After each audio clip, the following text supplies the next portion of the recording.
Welcome back to another episode of the Dynasty Dingers podcast. It's August. It's August 3rd. Doc and I are recording on a Sunday, so you'll hear us on Monday. We missed you for the trade deadline. We're here to talk about it. Doc, what's going on, dude? Sunday Smoke just dropped. Bro, it just dropped. It's called Trade Apocalypse Now. Trade Apocalypse Now. The craziest thing you'll ever read in your life. It's good. No, it breaks down some of the trades and the fantasy outcomes that'll come of them, man. I just feel like there was so much going on. You know, if Matt wasn't a Brewers fan, I don't even know if he'd realize Nestor Cortez got traded. I just did the Toolshed podcast with Eric Cross, and we went over all the Padres moves, and I said, brother, I incarnated a much less tough Hulk Hogan, and I said, what about Nestor Cortez, brother? And I honestly think he could be a big part. I think he could win a playoff game for the Padres. Am I insane? Why do I love these unsexy pitchers? I don't know what's wrong with me. I have a mental problem. But I think it's true. Do you think it's true Nestor Cortez wins a playoff game for San Diego? Yes.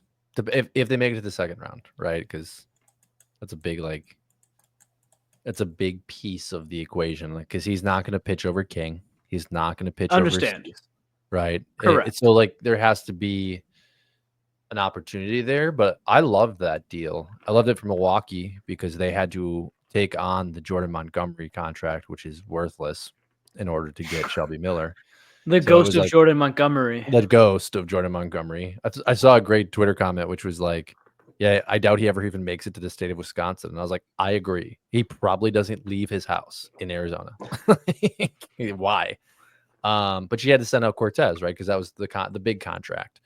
So what was interesting in that deal, and I don't know if you and Eric talked about it. Did you guys talk about the prospect that Milwaukee also sent with Cortez just to encourage them to take him? Well, I accidentally left No, we didn't talk about that trade at all. They traded their number one international signing from the same class that they had Made and Pena, which was really interesting. And Quintero is been okay. His name's Jorge Quintero.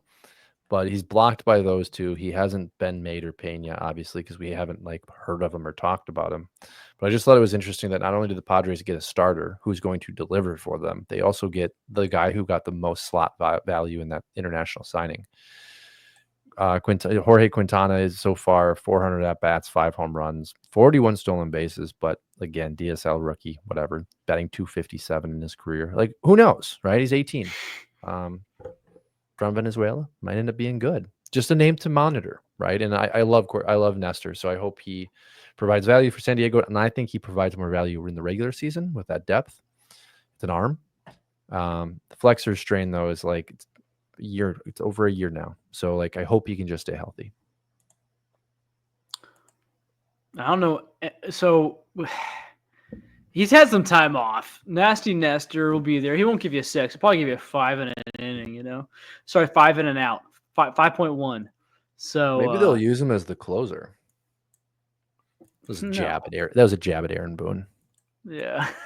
Right? What did he say? Yeah. Well, no, it was when he put him in against the Dodgers in the 9th, and Freddie took him deep.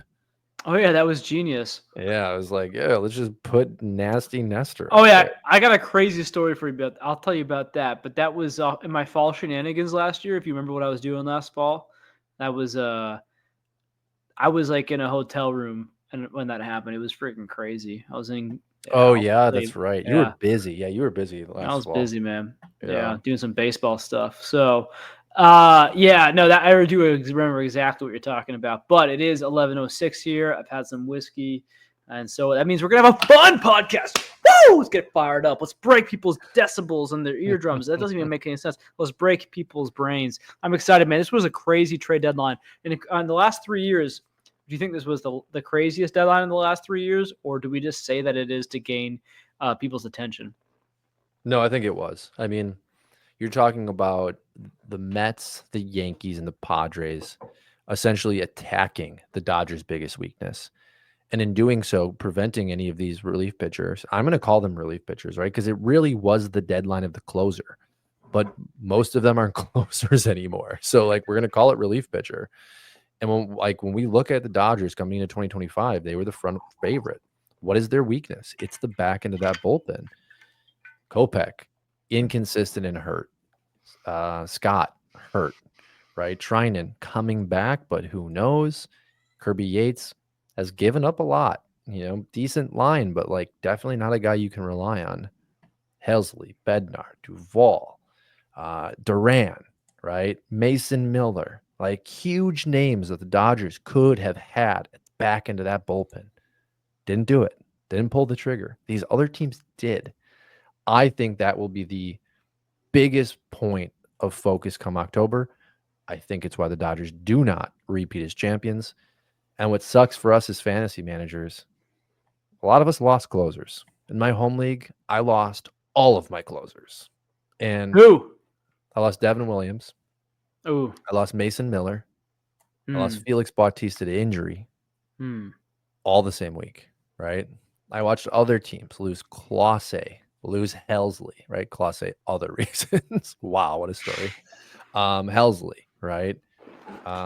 There's one more in there, but it was a unbelievable deadline. But for us fantasy managers, it was like, damn, if you rely on close or rely on saves, you had to either be on the left side or the right side. If you got lucky and you accumulated some saves, maybe you had Duran, but if you had Helsley, if you had Bednar, yikes, it kind of sucks. I just love Kyle Finnegan and how I remember like the last few years, like he's the Miles Michaelis of closers. He is. He really is.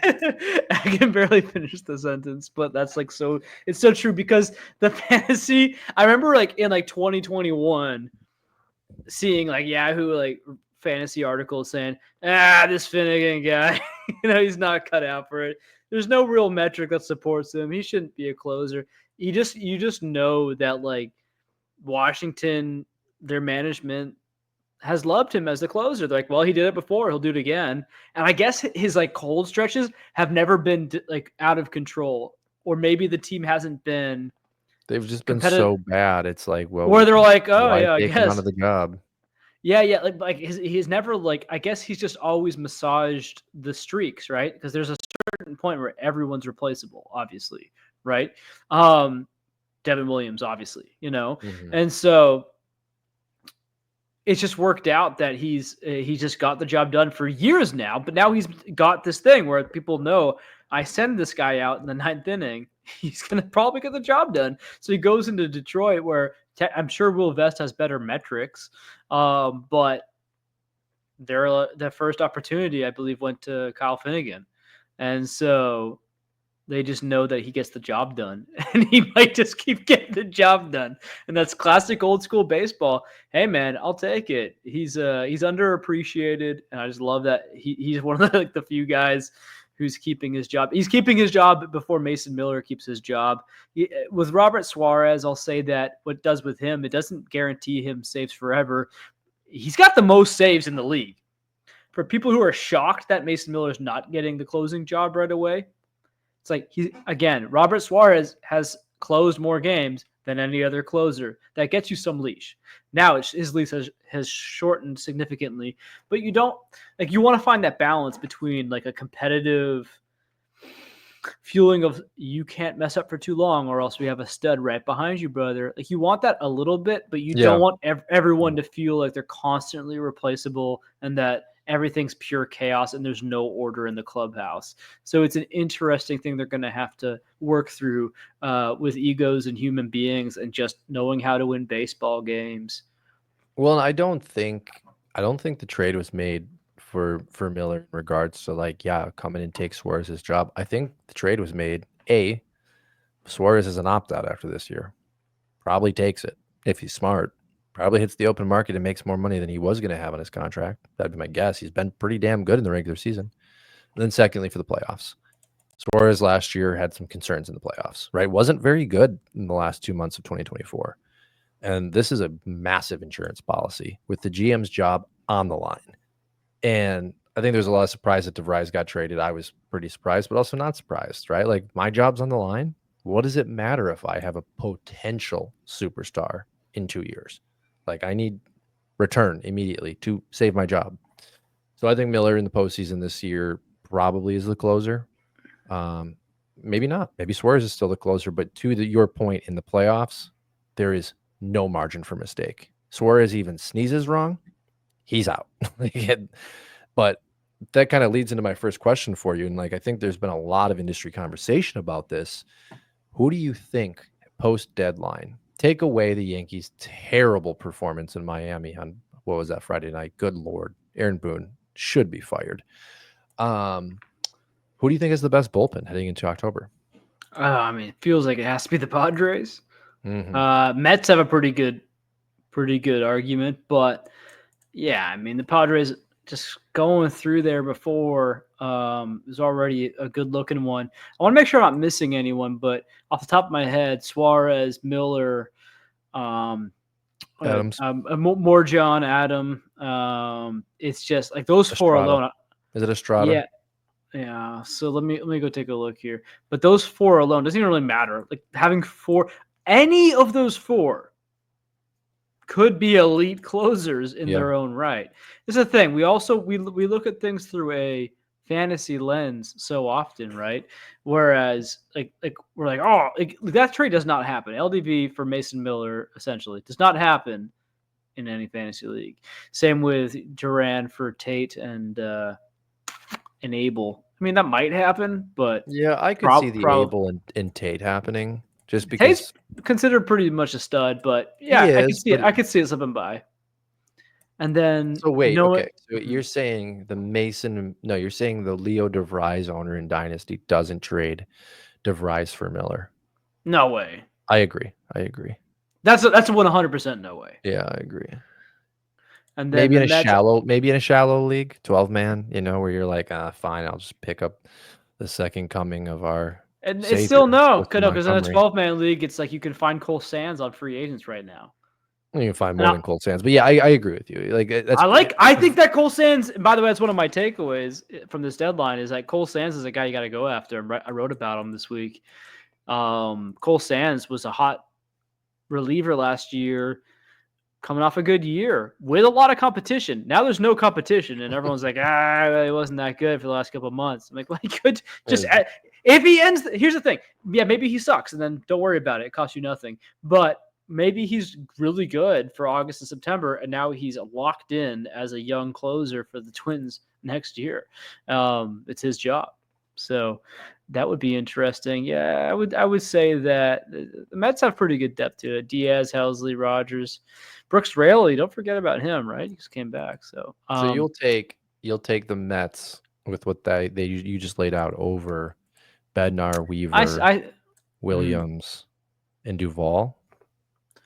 It's just like, hey, I honestly, I'd rather have the Padres over all of them. But for sure, I'm in agreement with you there. Literally, the starters need to go 4 innings in a playoff game. 4 innings, like that's insane, right? Because I think it's a. You don't want that. You don't want to chuck your. But think about that. From the 5th inning to the 9th inning, you have guys that are absolute rock stars. Like, I don't know that we've ever seen that. And the last time we saw a really dominant bullpen really ride themselves to the World Series was the Royals, right? Like what the Padres have done is just doubled that. It's just going to come down to, is King healthy? Can Cease figure out where the strike zone is? Like, those are 2 really important pieces. And then, I mean, Joe Musgrove just threw his first bullpen today. I don't want to talk too early, but I think there's a slight chance they get Joe Musgrove back for the postseason. That would be electric. Everything has to be on the line. This is their year in San Diego. If they don't do it this year, Preller's probably out. Big changes are going to be made. I want to pick up for Las Vegas, dude. DeVries and Kurtz. It's going to be so fun. It's going to be crazy because, some people are wondering, is it Sacramento? Is it Vegas? I don't think it matters. In that lineup, you get I would have Wilson leading off. DeVries too. I mean, if he pans out the way we think he's going to pan out, then you have Kurtz. Mm-hmm. Is Rooker still there? I don't know, but Rooker, Soderstrom. It's funny. I was saying with Eric, Soderstrom, we started off the year, he's the next 50 home run guy locked in. And now we're like, it almost feels like people have forgot about him. It's like he's having a good year. Like he's still looking like a Yeah, he's having a solid nice year. piece. Having a solid, he's looking like a solid piece. So I mean, but also Tommy Edman, I think, had 10 home runs in April. Like I think Tommy Edman he might have just hit his 20th, but it's like Tommy Edman's definitely not hitting 30 home runs.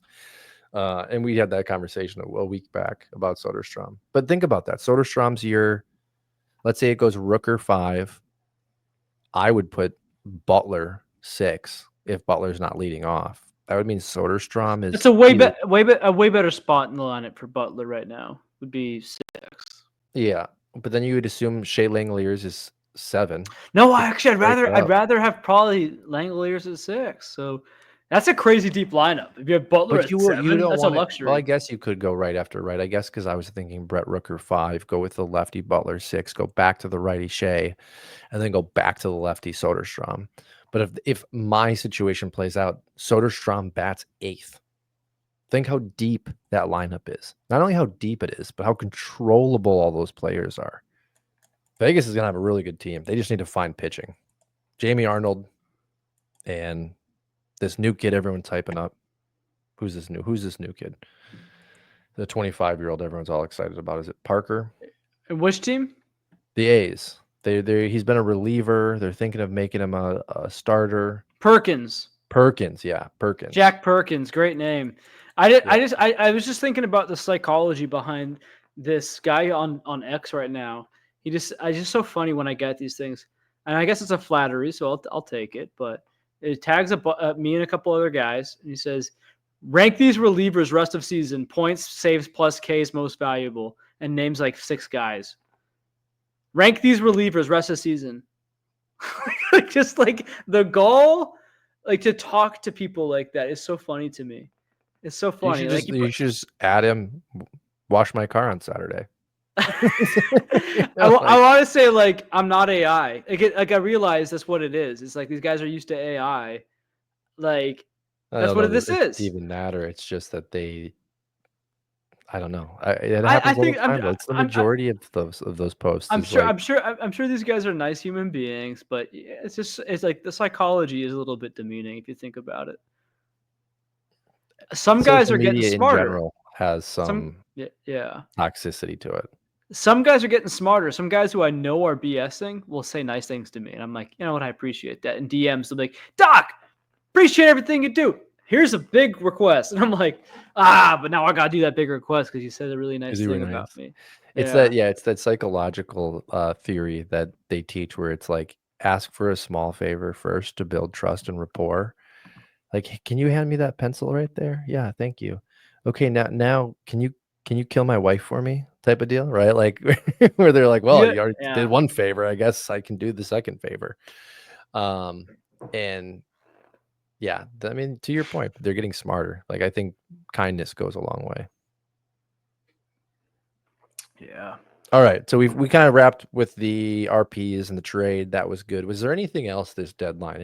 Any movement outside of the RPs? And was there a prospect on the move that you liked? Like anything that stood out outside of the relief pitchers? In this trade deadline? Yeah.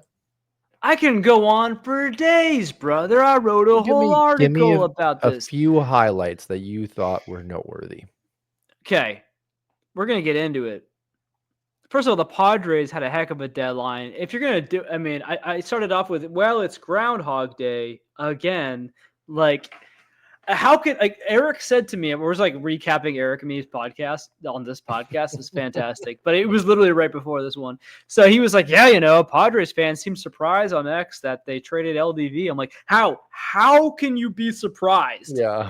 At anything? Can you imagine in the last 5 years if the Padres made 0 trades, what that team would look like in comparison to now? I'm not saying it'd be bad. I'm saying it would be so different. It would just be very interesting, right? So scrolling down here, it would, but like they'd be in a very similar situation to what Baltimore was in, right? Because you'd have James Wood, you'd have Gore, you'd have Hassel, you'd have Abrams, you'd have DeVries, you'd have Marcy. The list goes on and on and on, but like Dude, the addition of Laureano and Sanchez was it Sanchez too? No, Sanchez isn't here. Ryan O'Hearn. Ryan I was, I O'Hearn. was gonna Yeah, I was there it gonna is. mention Yeah, Ryan O'Hearn. who Like who is those are Gap who's Gap. Yeah, massive upgrades for that team yeah. from what they were running out there. And it's like because of the Miller trade, those just got overlooked. Like those are great players. I mean, Nestor. I mean, you're paying more attention to Cortez because you're a Brewers guy, but I don't think anyone's talking about Cortez. Like he's like a bookmark on all these trade summaries. Before I wrote my article, I'm like, let me see every single trade. I'm like, dude, I don't even think I knew Cortez was traded. Like straight Mhm. up. Like I was like, it's like just like a footnote. Bookmark was the wrong term. Footnote is the right term. Freddie Fermin is another sneaky one for Padres there. Like they did so many things. Freddie Fermin's Freddie Fermin, no. Freddie Fermin is a significantly better offensive catcher than Diaz. Like he's like people might start to know who Freddie Fermin is beyond having a cool Which name. Diaz are you referencing? Elias. Elias. I don't know how to say his Former name. Rockies catcher. Yeah, I believe he's Yeah. the main catcher for the Padres. Yeah, Maldonado was the backup and So got that bounced. with a 205 batting average. I mean, Hey, he's a former All-Star. 205 batting average. So some big trades. Let's talk about. I mean, there's some teams I love what they did. Arizona and Seattle made some trade. Made some trade. Made the trade. One of the. I love that Locklear got sent. That he's finally going to get an opportunity. Like we've been asking for this for 2 seasons, and Tyler Locklear kind of looks like Eric Cross. I mean, Locklear looks very American. So does Eric. Well, they're white guys with beards. Yeah, it's very American. That's really you kind of look like Tyler like Locklear. So yeah, if you put on 100 pounds and you look like Matthew Liberatore.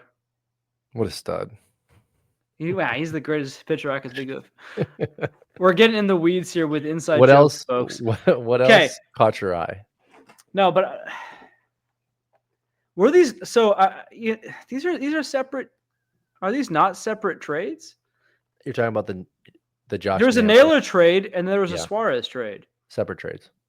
That's interesting, isn't it? Why couldn't they figure it out all together? Because the Diamondbacks sat on Suarez, hoping that someone would match their price, and we were hearing, especially in Milwaukee, that we were going to have to give up Henderson and Luke Adams, and Wilkin.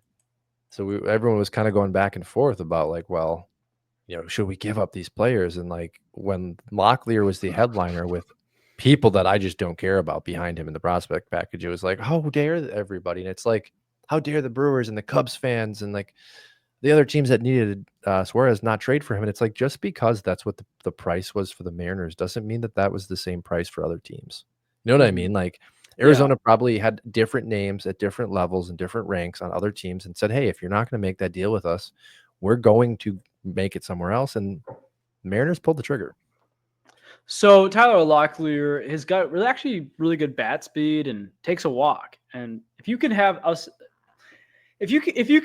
some kind of big, heavy bat presence with any semblance of plate discipline, I get interested. Kyle Stowers, I'm like, okay, yeah, he's very aggressive, but he takes a walk. Like there's hope that something could work out there. Agustin Ramirez. Do you know that Agustin Ramirez, I made this post today, his expected batting average is like 290 and his ex-WOBA is like 363. It's insane. Like he's underperforming and having an amazing rookie season. Like he could finish 25-10. Like it wouldn't be that shocking at this point. And that would be an amazing rookie season for anyone, never mind a catcher for... We'll see how long that lasts, but it's like I think people are probably going to think Augustin's like a bad ratios guy, but he's not, and so he's got that carrying tool. Joe Adele doesn't have that carrying plate. He doesn't have any kind of like plate discipline metric that I can see that stands out where I'm like maybe there's a chance. I don't think there's a chance. I think it was a mirage again. He's fun for stretches. Locklear's got that thing. He's got that walk. He's taking walks, and so I think in Seattle, it's not that fun. I think maybe he's like an 18 to 22 home run kind of guy there. Maybe he gets to 25 in Arizona. That's fun. Maybe Naylor kind of regresses to a 15 to 17 home run guy again.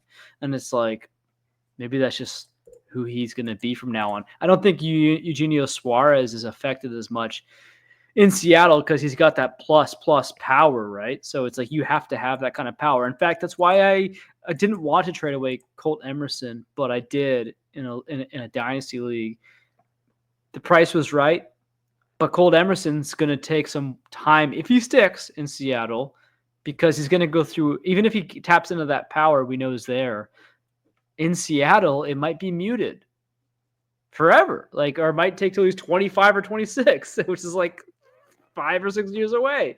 So I'll wait. I'll come back and I'll buy when he's 23, and we're kind of like out on him because he only gets 14 home runs a year. I think he's a really interesting trade candidate. And I say that because Cole Young is starting to look serviceable and have potential. I mean, he had a 470-foot home run this week. That thing was an absolute behemoth shot. And it's like, Cole's still young. We've liked Cole. He's Cole's still young. Still young. But his last name's also Young. I know. That was a nice pun. Does anyone not get it? Anyone out there? Do we need to repeat it? But yeah, I think your Emerson trade was good, but let's not get bogged down with that. Any prospects outside of Locklear that you really thought was interesting being moved this week? Yeah, no, I'm telling you, man, I genuinely find this all fascinating. Cole Drake and Mitch Bratt, you know these guys? Yeah. Mitch Bratt I'm not as familiar with, but Drake being moved was great. Yeah. I mean, I liked him there. I liked him being in Northern Texas. I mean, I guess Dallas is considered Northern Texas. Yeah, it has to be.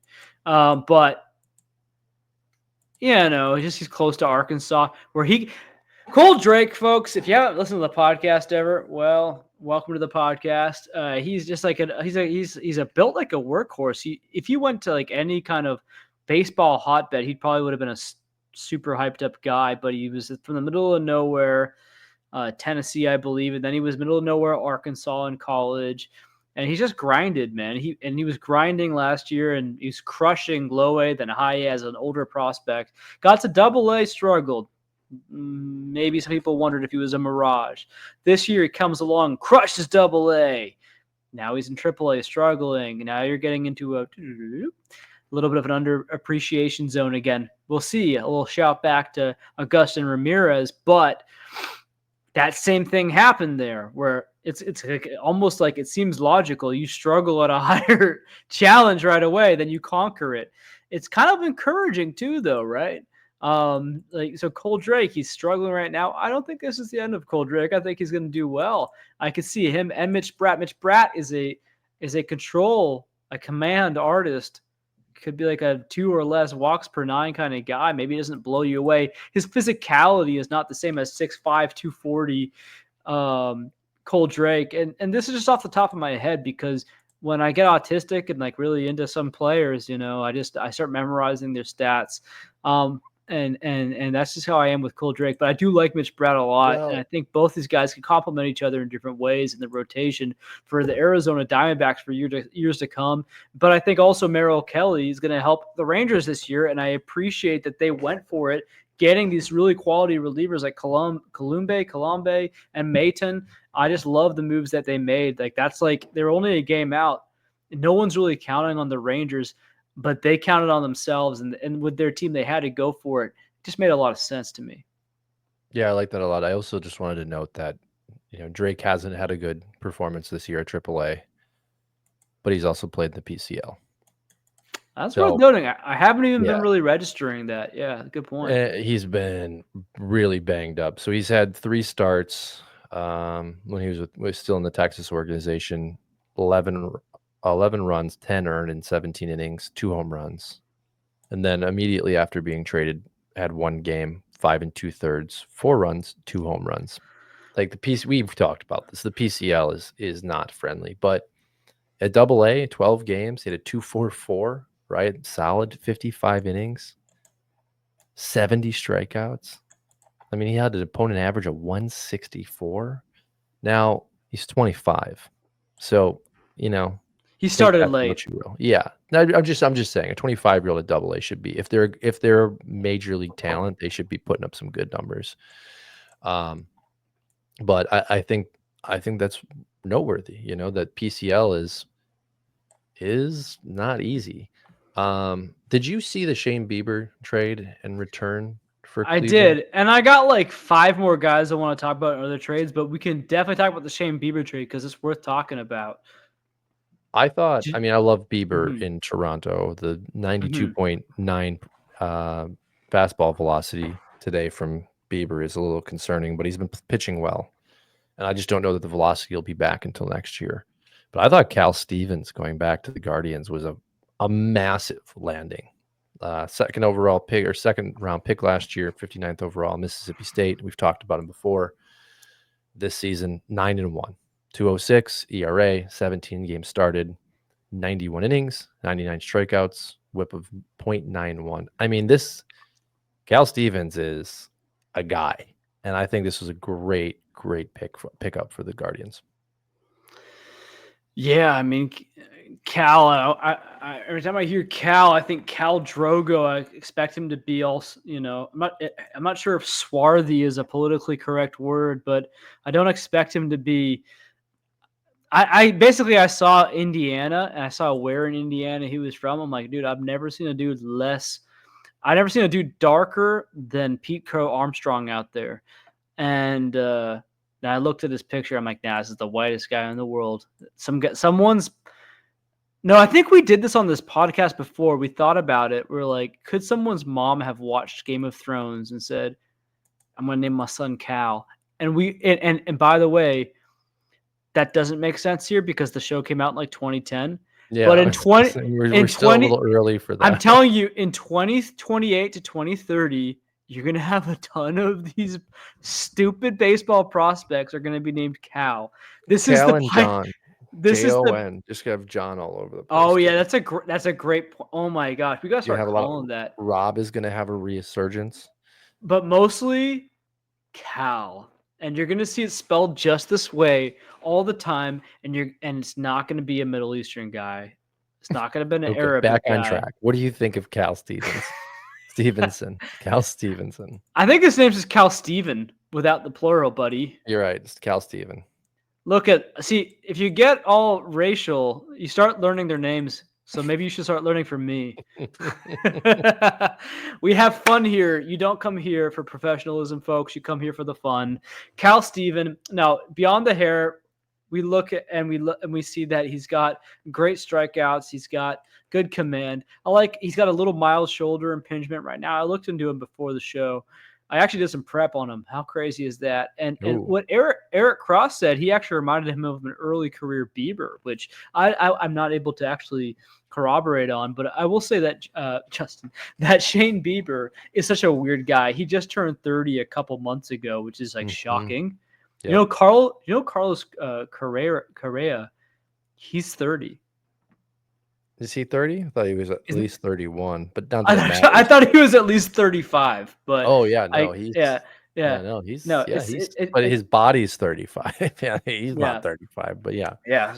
So Bieber, it's just so weird. You see like 200 innings and like crazy strikeouts, then came down and like really became like a command guy. Like he really tried to be like a Miles Michaelis type. And then and then he came back and then he did another 200 and then I saw another 200 innings. And then he just, do you know that and again, without me looking at the stats, because I saw them earlier, Shane Bieber has never had a final major league season finishing innings pitched between 128 and 200. Like he's never been lower than 128 or over 200. It's either been 128 or lower or been 200 or higher. It's never been a normal, like good, fine. That's out there then and pitch 150 innings in these last 2 months. Just dude, and also teams. Can we I'm usually like the old school guy in this situation. with like this guy who's extremely talented. Can we just give him like 140 to 160, like somewhere in that? Can we just keep him there and then like we get a baseball player? Can we get someone who's like fun for Major League Baseball? I think that would be great because realistically, when you're only 30 years old as a pitcher, like there's nothing that says you can't be elite from 35 to 40. You can't have like this late career bloom. Wouldn't So that be insane that this guy just like figures it out how to stay healthy and he becomes one of our most trusted guys? I just love the I'm romantic I part of baseball. I'm all in on this narrative with Bieber. I was really aggressive with him coming into 2025, buying him where I could in Dynasty. I took him in both of our startups in 30. Like he's a big piece of my development and organization of how I set up these rosters. Took him in my home league. I'm banking on Bieber being a top 20 pitcher over the next 3 years. Like That's an insane thing to bank on. it's not though, because 2020 Cy Young, the velocity is the key, right? From his old success and the strikeouts that we saw. I'm a believer that he has had elbow issues for 2 years, had the surgery, can come back, regain that velocity this offseason. And I think we see him 95, 96, 2026. And if that's the case, I think we have a very dominant Shane Bieber. And if not dominant, top 20. Out of all the TJ guys, McClanahan, Manoah, Musgrave, we keep going with this list. I think Bieber's the number one target. And honestly, I'll take Bieber over Cole over the next 3 years. That I don't know if that's insane. That's But I think both of them are top 20 pitchers. I think Cole is going to be really interesting too. Like, what does his velocity look like when he comes back? But he's already mid-30s. I don't know that we're going to see a huge return from Shane Bieber in 2025. Like, I think he can have some nice games. Think he can give you some quality starts, but I just don't know that velocity will be where it needs to be. Again, average 92.9 today. That's dangerous. You got to really paint the corners if that's your fastball velocity. I got some other fun prospects for you. Ooh, let's hear them. Okay. Well, first of all, we gotta go back to the Padres, I guess we'll go from the Padres to the Orioles. And I know you're interested in these guys because there's like a bunch of guys. Just so you know, the Orioles they understood the assignment. The Braves did not understand the assignment. Neither did the Pirates. Pirates got one really good asset. I know you're going to want to talk about. And I'm so excited. Oh yeah, we're excited about this one. Yeah. It's a weird. I actually talked to him about this. Yeah. Yeah. I was going to send him a message. Okay. Don't. Okay. Well, now we're just teasing our audience. All right, folks. We're talking about Callan Moss. Let's just jump into the Pirates. So Callan Moss has been on the show before. And I like the Royals. I like my Middle America teams. And I mean, Pittsburgh's still Middle America. But it's like a weird border. It's a borders region. It's a border to the east. Yeah. Yeah, we'll call it Middle America. It's steel workers. They're all anyway. Connor Griffin and Callan Moss. Isn't that interesting? We have Kevin Griffin on the show. We got some good Connor Griffin connections. Maybe we'll have Connor on one of these days. And so Callan Moss going from the Royals to the Pirates. Personally, I'm like, no, I want to see him in KC. But realistically, he was blocked. I mean, Vinny's not going anywhere. Some Royals fans are unhinged. They're like, sell him. I'm like, what are you talking about? One of your most reliable guys, and your offense is your biggest issue. You have no idea. Man, sometimes when you get sucked into these Twitter black holes of like the team zones, you're preaching to a choir. The team Twitters are the worst. They are so annoying. I don't like buzzwords or phrases, but toxic applies here. Like everything I see, I get a lot of because I defend Miles Michaelis. I now get fed Cardinals stuff, but Cardinals stuff doesn't even like him. They all want him to die, and I'm like they actually would go to his house and murder his dog. And so, like, that's just like how I feel. Like, it's how it comes across out of the screen. It definitely does, yeah. So it's not healthy. And so I couldn't like, how can you be, although I do wonder, like, what could Pirates Twitter be? I feel like they're just like, yeah, anything's good. They should be so excited about Callan Moss. I hate this. I keep on saying, I was talking with Eric, but I could see it's worth mentioning, Eric Cross. I was on his podcast, and I could tell he didn't really look into Callan Moss. I think we've talked about him before too, Eric, but it's a guy who's people forget about him. They overlook him. And I know when I was talking about Callan Moss, I saw Eric's screen light up and he was looking into him. 5 seconds later, he's like, man, he's got a great OBP. Man, he's stealing bases. Man, he's got some power. I mean, like, it's not there yet, but he's a big guy. He's not as old as I thought he'd be. I'm like, yep, that's Callan Moss. And like, he's sneaky, dude. He's gonna MLB disrespectful. They said, oh, I think it was MLB. They said he's not a prospect of note, or he's just organizational depth. I'm like, frig, man, what a clue. First of all, you don't know. Second of all, you really don't know, because Callan Moss is crushing it right now. And what the Pirates going to do? They're going to give him way more playing time faster. And what's the upside here with Callan Moss? If he figures it all out, I mean, heck, the Pirates have shown even if you don't figure it all out, you can get a good spot in the lineup. But if you figure it out, what are you hitting 3 or 4 hole behind? Oh, I don't know, Connor Griffin. How's that going to work out? Like, that's a really good play. Look right now and see who the top hitters are behind Connor Griffin. Like, who are the theoretical guys who are going to be there? And it's like, I mean, they're not going to use Callan Moss as a leadoff guy or a 2-hitter. He's going to be hitting 3, 4, 5 in like this upside world, right? And so it's exciting. And I'm really happy for him. And I texted Callan. What did he say? He said, I'm almost, he took a day. It's probably jarring. I'm sure he seemed like he really loved his Royals guys. Mm-hmm. I don't think he'd be mad with me quoting him here. It wasn't anything controversial. I said, I loved the idea of you in KC, but I think we're going to be seeing you in MLB much faster this way. Get ready to mash behind Connor Griffin all day. He says, I appreciate it, brother. I'm flying into Georgia to go play with him right now. Oh, I didn't even think about that. They're at the same level right now. Dude, that's so cool. Yeah, that's going to be a dangerous lineup. Yeah. The Pirates, we give them a lot of grief, but we believe in Callan. And I think, we're probably 2 of maybe the only amateur people. So good that they're at the same level right now, becoming bros. Well, but think about the conversation we had with him too, though, right? Like how him being at the level he was at with those in the organization, that like he was already building a camaraderie with the Royals. Like now he has that opportunity with the Pirates. I think I think everything you said is correct. I think opportunity, timing, all of that. But the Pirates, like Tony Blanco's putting on a show, a lot of question marks in the game overall, but like big boy power.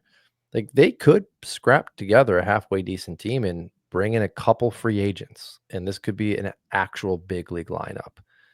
And I'm pulling for Callan, and I think is Spencer Horowitz really a guy that's going to block him? No, it's up to him. It's up to him, and that is a great position to be in as any professional, as opposed to I've got Vinny Pasquantino in front of me. You would have to knock the door down, and you still don't take the job. Because then you're just the DH, right? Like Vinny's going nowhere. He's not losing his job to a prospect. Spencer Horowitz is not Vinny Pasquantino. Yeah, and it's just like people, if you're here for fantasy purposes, that's great. And like this is all fantasy is downstream from reality. So I feel like I'm getting more and more into the world of like what's real baseball. Yeah. And because that's where it starts. The fantasy is just like the end result. That's the fruit of the tree. The tree is baseball.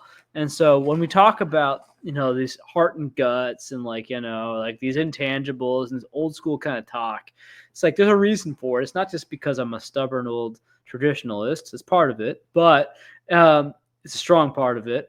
But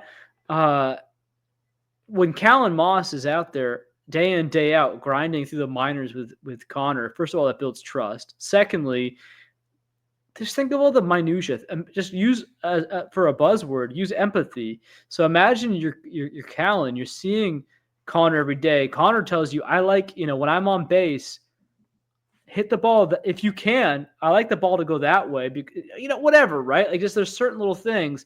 maybe there's certain tells that Connor likes to do on the base paths. Does this make sense, right? Like maybe Connor in certain situations likes to steal, maybe certain times he doesn't, and just to have that Yeah, but kind of Callan talked to us about that, right? I mean, we went over Mhm. this with him, which is just like he's there to play baseball. He's not there to hit home runs. We talked about the RBIs with him. He's a baseball player. And that's what Connor needs behind him. And that's what's going to Mhm. keep getting him RBIs. To which he said, push the ball to the right. I'm on second. I need to go to third. Get out. Like he's a baseball player. And that will make him successful. 10 at bats so far with IA Pittsburgh. 10 at bats, 2 hits, 4 Ks. Little nervous to start, but he'll pick it up. Yeah, I'm not looking into it. But it's funny because I'm just like kind of thinking, man, he almost feels like he almost feels a little like uh, apparently faster, but like a bit like a Vinny P. Like he's got like Vinny P feels like an unselfish player. You never feel like he's just swinging for the fences. He knows who's in front of him. Who's in front of Yeah, him? I mean, I It's think Bobby Witt. they're different players, but I It's think Bo- it's you're Bo- right to comp the baseball player to him. Like I think what you're saying is well, correct. coming through the minors, Pasquantino had one Great of his OBP. biggest tool was OBP, Yeah. willingness to take a walk, but he clearly had some power, but it wasn't his calling card. And then now he's in Everyone the just major league. assumed he would eventually become that guy, and I think that was also quite unfair. Just like size was like, oh, he'll be a 30 home run hitter, and I was like, that's a big expectation to put on a guy that plays a different style of baseball. Yeah, I just think that he knows who's in front of him, though, right? Mm-hmm. And that's an interesting position because often in baseball you see the three hitter as like that's your hero, that's the guy, but that's not the case in Kansas City. It's like it's Bobby Witt's your guy. So your job is to hit him in any means necessary. And that's going to be the situation. I mean, there's no situation, I mean, as far as I can tell, where Callan Moss becomes the superstar over Connor Griffin. And we love Callan Moss in this podcast. I think Callan Moss can sit here and watch. I think he's watching Connor Griffin right now and being like, yeah, that's our superstar. But that doesn't mean you can't be a star. That doesn't mean you can't be like the guy who makes it happen, like who's a huge part of the equation.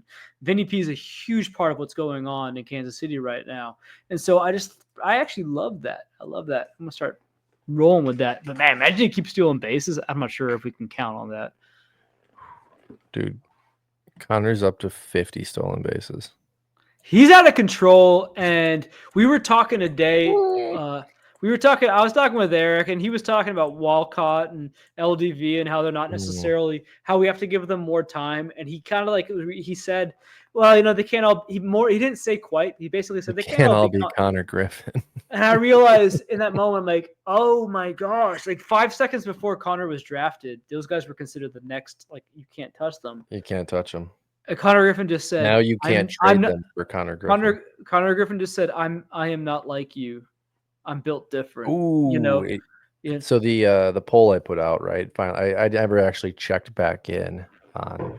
This was is Connor Griffin the closest we've seen to Mike Trout? Which, statistically speaking, Connor Griffin is actually was better than Mike Trout at the time of this post when I posted it in high A. But it got a 53 to 47% no favored vote. I think Connor Griffin is without question, and it's not even close, the number one prospect in baseball. It's not even close.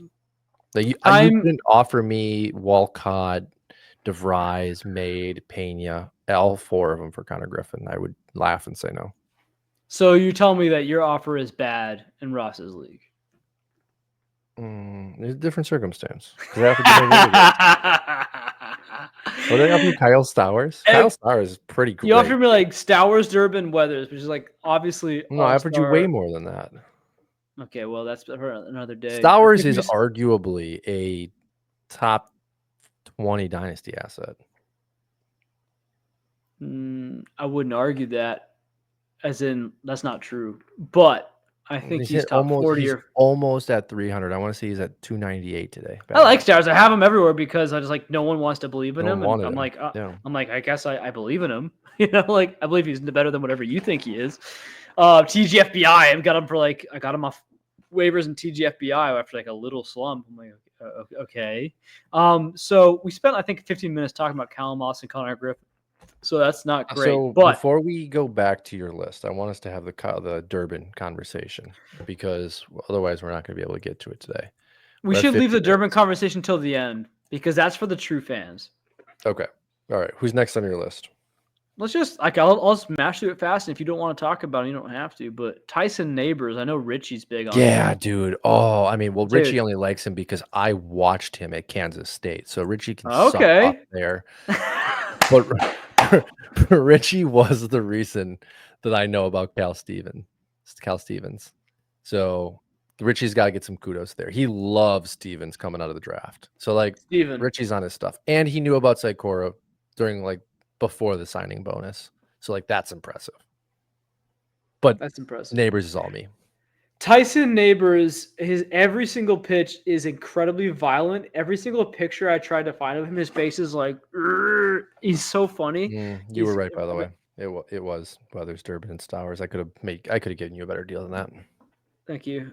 I think it's still hanging. Isn't it still like in the air? No, you declined it. But I think the great. deadline actually just. Oh, hit. it did. Yes, it did. So Yeah. I guess So dang it, I'm stuck with Connor you're Griffin. Stuck with Connor Griffin. Shut. I got 2 shares now. So he's not going anywhere.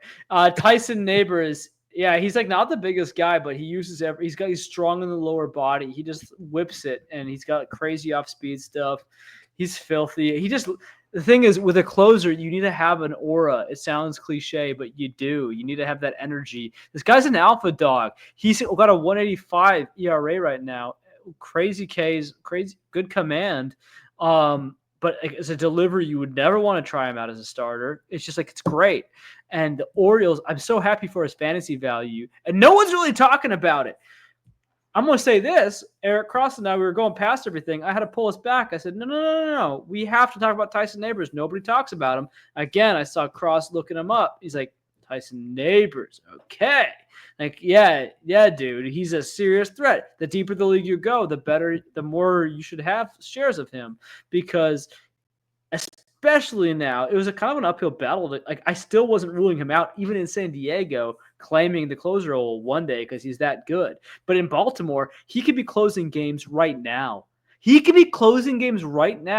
And might be the best reliever in Baltimore in the major league level. Am I crazy? No. But you're not even touching on the lure of Tyson Neighbors here. Okay, like this is what got me excited back at the end of the 2023 college season. Let me just read these freaking numbers to you, dude. I think I've done this with you before. 25 games, Tyson Neighbors, Kansas State, Big 12, 25 games. Not a single one started.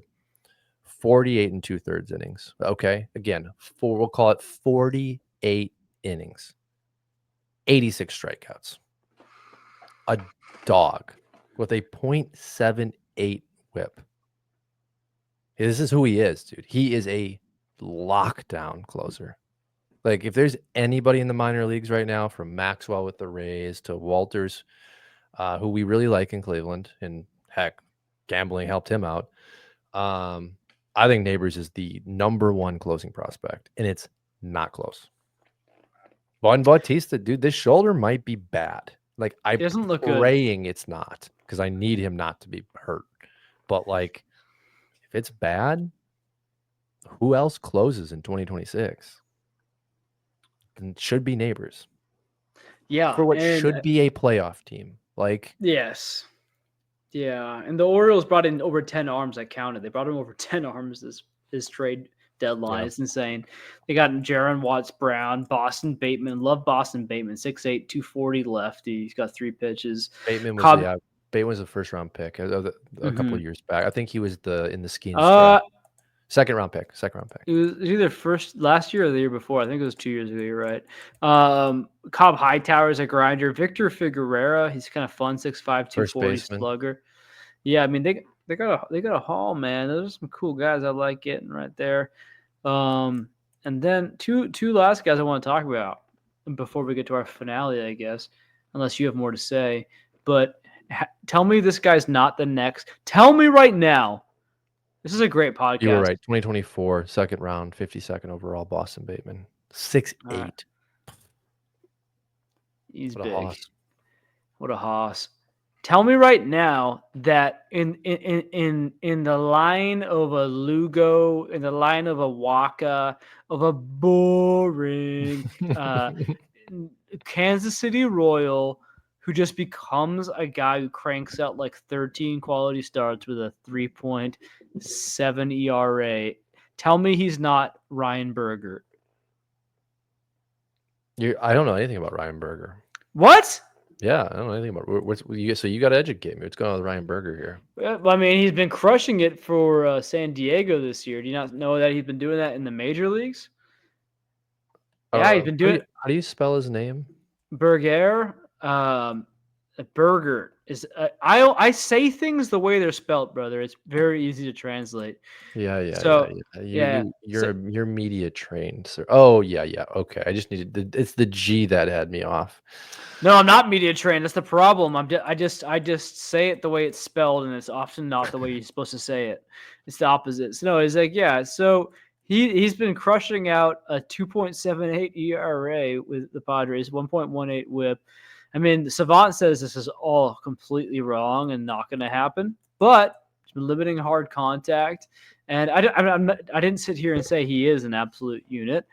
I did sit here and say I think the Kansas City Royals are actually going to probably be able to make him into like a boring, effective guy. I like think he this. just Yeah, no. I mean, you said it. Like they've done it with Lugo. They've done it with Waka, right? I think this is a fantastic landing spot, and Lugo's staying, right? So you have a veteran to lean on. I think Waka's probably coming towards the end of his contract, but this is a 5. This is a really strong 5. You had Noah Cameron in there too. Like, this is a good pickup. It's a boring pickup, but yes, I like it. And Freddie Fermin. That's what For that was Freddie the price. Fermin. Yeah, that was the price. Freddie Fermin for this guy and another guy. So 2 guys for Freddie Fermin, and you have Jensen didn't get Sal. called up, did he? No, but Okay. this creates a very obvious pathway, and Sal Perez is the only thing standing. Now there's only, I think. Let me take a look. I guess I'm pretty sure Sal's the only catcher on the roster. That can't even make any sense because I'm pretty sure he plays a lot of DH. So let's see what they got going on right now. If Jensen's not up, he'll be up soon. No, they got Luke. When did they get this guy? Wasn't this guy on another team? Luke Miley. You know that guy? Yeah, he bounces around. He's like the journeyman. You need a He was catcher on. for 2 He was weeks. on. He was on Cincinnati last year. Yeah. I mean, this is not the guy. Although he's taken a ton of walks this year. This is not Kirk. He's got a 21% walk rate in 8 games. That's hilarious. Anyway, but there's a pathway now, obviously, for Carter Jensen, which makes even more reason for him I mean, Carter Jensen should come up as a backup. He shouldn't come up as like you're Salvi's freaking No, I takeover. mean, Yeah. we saw it with Ivan Herrera a little bit, and even after Molina retired, where it was like, and then Contreras was signed and moved off, right? Like, you are better slow rolling these guys in. You're letting them learn from someone ahead of them. Like if I don't know when Sal plans to retire, but like if it's end of this year or end of next year, like get Carter up immediately, put a I locker think right next to him. Yeah, correct. I think Right. I think this trade, first of all, signals that. And secondly, I think he knows that. Here's the thing: if you again empathy, if you're Sal, you see this young team. You're like, I'm not as young as them, but they need more offense still. And I love. He's so competitive. I want to win. I want to win one more time before I'm done here. If anyone's going to give a team friendly deal, I wouldn't be surprised if he does. I'm working on pulling up his contract while we chat. I'm pretty sure he's done after this year or this year or next. So club option for 2026, 13.5. They'll take that. They'll take that. Yeah, it just depends if he wants to play, and then he'll play. Yeah, I think he will. I mean, well, the team's on the upswing. 35. They're not. They're going. He's having a He's having an okay season. I mean, No, OBP at but 298, like it's but it's been really good lately, though. Thank you for yeah. trading him to me in our clutch league. He's got Yeah, it had a big impact on my 24th place. well, the last 30 days he has 11 home runs. No, So no, he's been going crazy. it's I missed I missed him in my home league. The guy benched him the whole week that he was going nuclear, and I was like, "What are you doing?" Like William yeah, Contreras is going to turn it around. It's like he's missing a hand. What are you talking about? yeah, Put Salvador Perez in. yeah. He now Um, has my. I have one more guy, and then we should get to our finale. all right, we're at an hour, so let's hear the Blaze last part. Jordan, what do you think? Love it, absolutely love it. The He's future Alec 14-year-old, Burleson. 14-year-old who was on, was it Sports Illustrated or was on ESPN when he was in Mississippi? Finally get some opportunity. Hate it as a Brewer fan because I think Blaze is going to be, yeah, Alec Burleson. Great comp. Right-handed version of Alec Burleson. Like good patient approach. Hasn't fully tapped into his power after he's went from a power hitter to more of an approach hitter. Opportunity here. I think going back to the toxicity that Twitter has at times or X has at times, like the Boston fans were not happy about the Blaze Jordan trade. And it's like, I don't blame them. They need a first Yeah. baseman. Blaze could come out of camp next year. You know, I think he's 22 or 23. So like the age is right. Yeah, Cardinals, that was a good pickup. For Mats is unbelievable. And like And again, that I, sucks. I I wouldn't be surprised if it takes till if like they give him like 100 ABs over the next like between it probably doesn't come up at all next year. You know, he probably just like hangs out till September, maybe. And then like they give him like 100 ABs in 27, 120, maybe like 200 ABs in 28. Everyone's like, who's this guy? And then he becomes 25 years old and then he starts just like slugging 17 home runs. You're like, that's pretty good, I guess. You know, 267 average, 309 OBP. You're like, it's okay, I guess. A Yeah. classic Cardinal, you know, and then maybe he's got more of a ceiling, but he just feels like he could be that guy early on. A classic Cardinal move. I think it'll be interesting what they do this offseason because Contreras is a big contract on the books. He got I'd the move him. long-term deal. I think they should trade him. Yeah, I think they should trade him. And you know, if you free up first base, it opens a lot of opportunities. That opportunity could be for Jordan Walker, who has sucked. Could be for Blaze. But yeah, the Cardinals, we talked about it last week. Like they have some really important decisions to make this offseason. Mm-hmm. So let's get into it. Last topic of the night. You texted me today and have been pretty fired up over the last couple of weeks with the Milwaukee Brewers' usage of Caleb Durbin. I'm cool with it because this is my team and I watch them day in and day out. You brought up some really good points though, which Brewers Twitter is as well. Which is the option other than Durbin is horrible. He's not good. And why isn't Durbin starting full time? So I want you to start, and then I will defend the Milwaukee Brewers' decisions here. Okay. Well, I don't care if you bench him every so often. You want to get the Siegler guy at bats who has a 100 batting average in the major leagues, and basically you're on like a competitive team that looks like they're heading straight toward playoffs, and you're trying to give a kid right-handed platoon at bats, aka strong side platoon at bats, heading into the playoffs, screwing with the development of a guy who in the last month has been hitting. I actually don't have it up to date. This is because it doesn't include today's because it's on Yahoo that I'm looking at. But he's doing 302 average, 375 OBP over the last 30 days, the last month. And today he gets benched for the second day in a row. Looks like they're gearing up for a short side platoon, no pun intended, for Caleb Durbin to face lefties only. But then he goes out there and he gets 2 for 2 with 2 runs, an RBI, and a stolen base. It's like, I just don't know what else you could ask for a kid. And here's the thing. It's like his splits aren't horrendous. It's not like he's going like 150, batting average, 200 OBP. No, it's like, I think it's 250 average, 330 OBP, like a fine number like an acceptable number. If that's your rookie year on your crappy side of the splits, just keep developing him. Don't cripple the kid early on when he's showing promise. Just because this is when you're playing the metrics too much. You have a kid who at AAA, the metrics have shown he might have a chance to maybe be better one day. It's like you're competing. You can be a playoff team.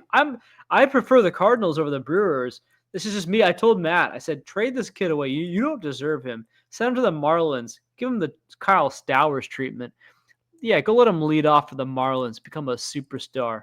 Have Augustin Ramirez and Kyle Stowers smash him in all day. You son of a bitch. That's what I said to him in my head. I think even sending him to the Marlins wouldn't be the real answer. It would be like sending him to the Rockies, because he would be like their fourth best player right now. I don't disagree with what you're saying in regards to like the development path, and Durbin has been playing really well.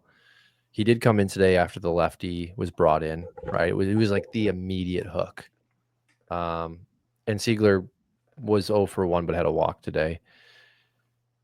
What I'm trying to express. Whoa! now he's down to 187 with a walk. It's not good.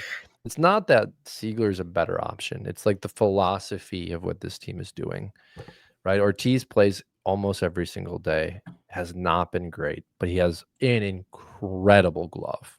Same thing with Bryce Turang, but is actually can hit the ball. I think what's interesting at third is you have Durbin, who's a rookie, and we kind of talked about this just a minute ago with Carter Jensen and Ivan Herrera, like the idea of like a soft landing. And Milwaukee has been winning in spite of not having third base be a defined starting position for Caleb Durbin. And while Siegler's not good and Monasterio's not fantastic, they're actually horrible, but like they're providing value for the Brewers in weird ways, which it's shocking. I trust what the team's doing. I like what the team's doing. They're winning games. They have the best run differential in baseball as of today, and the best record in baseball as of today. It just makes sense. And like, that's what's hard as a fantasy player, because like I own Durbin in a lot of leagues because of you. And it's like, I could use a full-time player, but like the soft landing, I believe in so much. And I believe in good organizations making the right decisions. That sure, on paper, the Siegler start against righties makes no sense, because Durbin now, updated as of today, is betting 243 against righties. But again, I trust the organization. So they're doing this for a reason. It's working. They're winning games. Durbin is crushing it. Came in today, like you said, got 2 hits. So it sucks for fantasy, though. And I just, again, my defense here is the team knows what they're doing. And Durbin's succeeding because of it. But you think that there's a chance they could be right now it's working. You think that they could be getting too cute when every single game matters, and Durbin's not. Maybe if they decide to go to like Durbin, you're only facing lefties, but you get to the playoffs and you realize, crap, we actually have a bad right-handed bat. Like Siegler's actually not good. Like, at what point do you want Siegler's 1-8? You know what I'm saying? Siegler's 1-8 average against righties versus Durbin's 240 average or 250 average versus righties. It doesn't make any friggin' sense. No, but also like they're playing a long game, right? Like, you think they're doing the long game with Siegler? You think Siegler's good? No, but that's not the point. It's a 162 game season, right? And like, do I want Durbin healthy and like energized come October? Yes. Do I want part of it? You think that's part of resting? I think the entire concept is the philosophy of Milwaukee Brewers baseball. The same thing with the Tampa Bay Rays, right? Which is play the analytics, play your best approach to be scrappy. That's the Brewers concept, right? Every single at bat matters. Every at bat is hard on the opposing pitcher. Yeah, they're not worried that they're going to take you deep. You're just worried they're going to get on base. And that's what they've been doing. So I think the entire approach with Durbin is development and also doing what's best for the lineup, game in, game out. And so for right now, it is putting a guy out there that has a 190 batting average over Durbin. Why? I don't necessarily know. They have their reasons. Maybe it's that they can't afford for Durbin to fall into a slump. Maybe it's that What's working is working. Don't break it, because that is a true nature too. But come October, Caleb Durbin's not going to win us or lose us a playoff series. He's not. Ziegler's not going to win us or lose us a playoff series. We're going to need both of them to perform, or a substitute for Ziegler, because that's the style of baseball they play. And that's the style of baseball Durbin plays. But he's a rookie, and he's been getting better every month. Like, I know that's a good piece of like argument to start him more, but it's like, no, don't break what's working. Like, if he continues to get better with this approach, keep going with this approach until you can't. Until Ziegler's hitting like 90. And you're like, okay, we got to send this guy back to waste management because he's not a baseball player. Waste management. Yeah, well, Durbin's the greatest third baseman I've seen in my entire life. So, I mean, the reality is this is the truth with the Brewers. Is this real? Like, I've been a Brewer fan my whole life. I love this style of baseball. Is it sustainable? I don't think so. I really don't. But like, they've been doing it for 3 months now. And again, like, if it's not broke, don't break it. But like Andrew Vaughn, Caleb Durbin, Joey Ortiz, the dude they got from the Padres who got 2 hits today. Like, what? But it works, right? And like, there's just something about that. And like, you got to give guys days off. You got to put them in positions to be successful, you know? And like, that's what, like, we can complain all we want about Durbin not playing against righties, but like, dude, they're putting him in a position to be successful. Immediately today, lefty comes in, Durbin's in the lineup. Ziegler's out. Like, that would feel great to have your team support you like that, you know, to always put you in a position to succeed and grow and develop. So I do think there's 2 sides to this coin, you know. I had him on the bench in so many leagues today, and he got a stolen base. It wasn't my favorite. Well, and Doc, I think this is a great example. Like, this is how deep you have to play fantasy. Like, you have to look at who teams are playing on a given day. What does their bullpen look like? Who's their starter? I typically do. Whenever I have usually I'll play the starting guy though over the bench guy. But if there's 2 bench guys, I go Durbin because I know that the Brewers are weird and Durbin's sick. Yeah. But I'll ask you this question. Here's a big question to end this friggin' podcast. It's too long now. But Eric Fetty's coming up tomorrow. He's a right-hander. Is this a good opportunity to let Durbin run wild on a terrible right-hander? No, I'd start Yes, Ziegler. it is. The correct answer is Durbin. I mean, I want to see Caleb out there, but I'm a big if it's not broken, don't fix it guy. Like, we have not seen a style of baseball like this work in the modern game. It's been home runs. Like, this is a special team if they can keep doing this and if they can win with it. And like, I don't want to see that screwed up, you know. Like, I think Durbin's development is going very, very well. And I love the fact that you can like pull him off the bench in the 4th inning and be like, all right, get back in there. You know, he's just like such a weapon. But he is good. He'd be a good friggin' Cardinal, I'll tell you what. I mean, but where are you going to play him? JJ's at 3rd. Mason's at short. We'll find a place. You got Blaze at 2nd. Put him anywhere. I gotta go to sleep. Yeah, dude. Let's wrap it here. We hit an hour 15. Yay, one of the long ones. All right, dude. Take us out tonight. I'm your Huckleberry. See you guys next week.